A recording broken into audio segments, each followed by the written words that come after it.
अरे नमस्ते। How are you? बाकी तो आप सबको सभी हमारे अनुभवी अध्यापकों ने सब बता दिया है कैसे तैयारी करनी है, कैसे पढ़ना है, क्या नहीं पढ़ना है और कब कब पढ़ना है। मैं सिर्फ आपको मेरे सब्जेक्ट के बारे में बताता हूँ। आप सब जानते हो दुनिया में सिर्फ मेरे हिसाब से भारत के अंदर 2 या 3 ऐसे एग्जाम है जिसमें साइंस नहीं आती। बीएसटीसी, रीट एसएस और एक एसएससी जीडीडी ग्रुप की। इसके अलावा सभी एग्जाम में साइंस आती है और अब तो साइंस भी इतनी आती है कि अगर आप साइंस नहीं पढ़ोगे तो किसी एग्जाम में सिलेक्शन नहीं होगा। पहले आरएस में 4 या 5 क्वेश्चन आते थे, अब प्री के अंदर आते 20 क्वेश्चन और मेंस के अंदर तीसरे पेपर के अंदर 100 नंबर का जो साइंस आती है 200 नंबर के पेपर में से। आप अगर आईएएस की तैयारी करने भी जाओगे तो वहां कम से कम 200 नंबर की जो है साइंस आती है, प्रीलिम्स में भी मेंस में भी। अब भिलवाड़ा में जैसे एसके सर ने पहले बताया कि हमारे यहाँ पर जो आरएस का बैच चल रहा है, अगर आप दूसरी कोचिंग में कहीं जाओगे भी हो तो आप देखोगे कि आरएस के नाम पे बच्चे पढ़ रहे हैं, लेकिन आप कांस्टेबल के और आरएस के नोट्स लेकर के देखोगे उसमें आपको सिर्फ एक ही चीज मिलेगी, दोनों समान है। इसका मतलब आरएस और कांस्टेबल करना बराबर है नहीं है, तो फिर वो नोट्स बराबर कैसे है? या तो आपने जो टीचर या कोचिंग जो सिलेक्ट की वो सही नहीं है, या फिर आपके पढ़ने का तरीका सही नहीं है। मेरा कहने का तात्पर्य है साइंस इतना बड़ा सब्जेक्ट है कि जब सर आइजैक न्यूटन मर रहे थे तो उनको पूछा गया कि आप हमें बताइए, उनके शिष्यों ने पूछा कि हम ज्ञान कैसे ग्रहण कर सकते हैं पूरी दुनिया का। तो न्यूटन ने कहा कि मैं 5000 बार जन्म लूं। सुनना मेरी बात को, है ना, साइंस कितना बड़ा सब्जेक्ट है कि मैं 5000 बार जन्म लूं, बिना 5 मिनट वेस्ट किए मैं सिर्फ पढ़ता रहूं तो इस दुनिया की साइंस का सिर्फ 5% ज्ञान अर्जित कर सकता हूं। कितना परसेंट? अब आपको आरएस में या आपके एग्जाम में साइंस के क्वेश्चन पूरे होंगे, उसके लिए क्या करना है? पवन सर ने कहा कि आपके जो है आपका सिलेबस है उसमें 20 बार लाइन हो जानी चाहिए। सेम वही पढ़िए। जैसे कि आपको एक छोटा सा उदाहरण दूं, आरएस में पूछिएगा ना तो कभी क्वेश्चन आया ना आएगा, लेकिन आप किसी भी आरएस के नोट्स की कॉपी खोल के देखोगे शुरू के 15 पेज सिर्फ कोशिका के भरे हुए।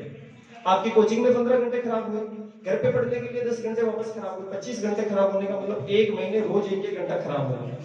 अगर आप उस 25 घंटे के अंदर मान लीजिए कोई आपके सिलेबस का जो टॉपिक पढ़ते हैं, हो सकता है 2 क्वेश्चन से हो सकते हैं। तो सबसे पहले कि क्या सिलेक्ट करना है, क्या नहीं पढ़ना है। साइंस ऐसा सब्जेक्ट है जो आपको पढ़ना है, और पढ़ने के लिए कि साइंस पढ़ना कैसे है, तो साइंस को आधारभूत चीज 9th 10th की एनसीईआरटी लीजिए अपने घर पे, उसको पढ़िए।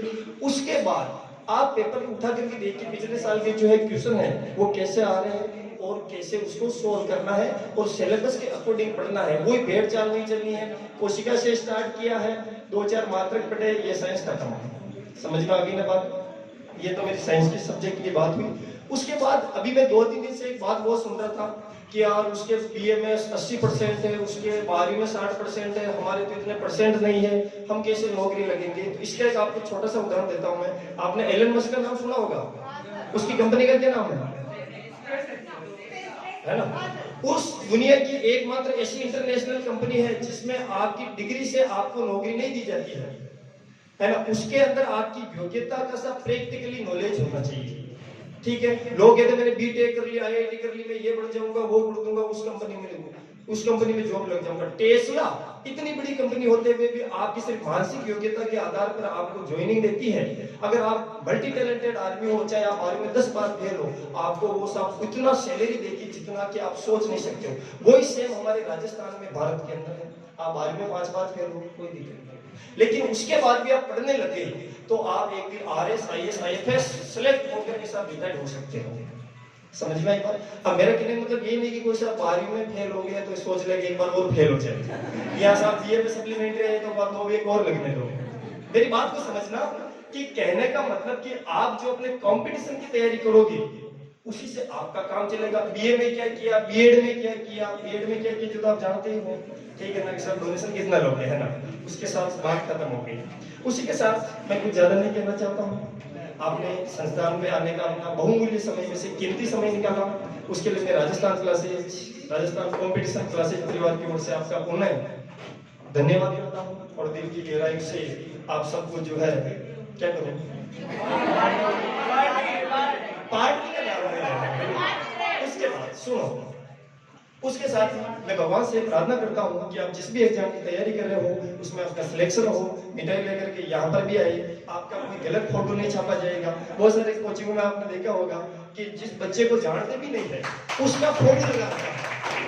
ऐसा आपके साथ नहीं होना चाहिए।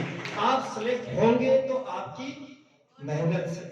किसी कोचिंग आपको एक दिशा देती है। अब मैंने समझ लिया दिशा देती है। अगर एक आदमी को पूछो साहब बड़ला चौराहे कहाँ जाना, आपको कहेगा सीधा जाना। अगर गलत दिशा बताने वाला कहेगा साहब यहाँ से लव गार्डन जाओ, है ना, लव गार्डन से आजाद चौक आओ, फिर यहाँ पर बड़ला चौराहे जाएगा।